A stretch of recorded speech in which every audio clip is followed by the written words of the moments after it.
ગઢપુરના મૂર્ધન્ય વિદ્વાન સદ્ગુરુ શાસ્ત્રી સ્વામી જ્ઞાનપ્રકાશ દાસજી દ્વારા સદ્ગુરુ શાસ્ત્રી સ્વામી હરિજીવનદાસજી કૃત વચનામૃત ભૂમિકા પ્રત્યેનો અભિપ્રાય. સંદર્ભ ગ્રંથ પરબ્રહ્મ તત્વચિંતન, પૃષ્ઠ સંખ્યા 10-11. શ્રી સ્વામિનારાયણ સંપ્રદાયના વડતાલ મંદિરના અક્ષર નિવાસી સદ્ગુરુ શાસ્ત્રી સ્વામી શ્રી હરિજીવનદાસજીએ વચનામૃત ભૂમિકા નામે એક શોધ પ્રબંધના જેવી વચનામૃતની ભૂમિકા લખી છે.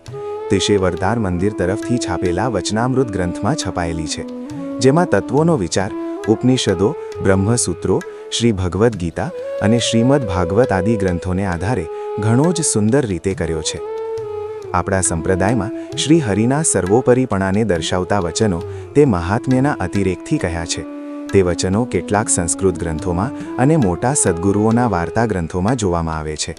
તે સત્સંગી જીવન અને શિક્ષાપત્રી અર્થદીપિકા અને ભાષ્યમાં પ્રતિપાદિત સિદ્ધાંતોની સાથે મેળવવા કઠિન જણાય છે.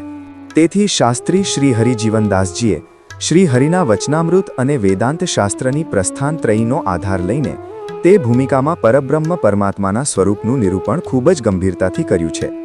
આ વચનામૃત ભૂમિકા સર્વસાધારણ વ્યક્તિને સ્પષ્ટ સમજાય તેવી નથી.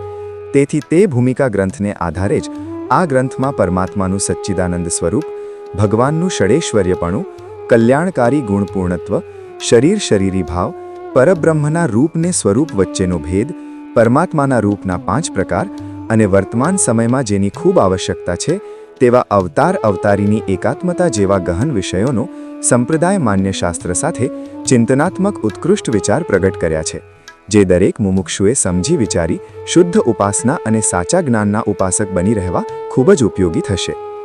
સંપ્રદાયમાં વડતાલ ધામની વિદ્વત સંત પરંપરામાં શાસ્ત્રી શ્રી ભક્તિપ્રકાશદાસજીનું વૈદુષ્ય અનુપમ છે, જેમને વૈદિક ષડદર્શનનો પરિચય બિલકુલ ન હોય અને કેવળ પરંપરાથી પ્રચલિત કહેવાતી વાતો અથવા તેવા લિખિત સાહિત્યને જ સંપ્રદાય માનનારો આપણો જે વર્ગ છે, કેવળ મહિમાને જ જે વાગોળતો રહે છે, તેને આ પરબ્રહ્મ તત્વચિંતન ગ્રંથ કદાચ રૂચે નહીં.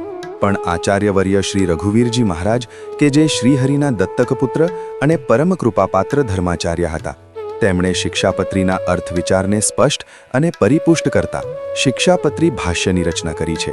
તેને જે વાંચી વિચારીને સમજશે તેમને માટે આ પરબ્રહ્મ તત્વચિંતન ખૂબ જ ઉપકારક બનશે.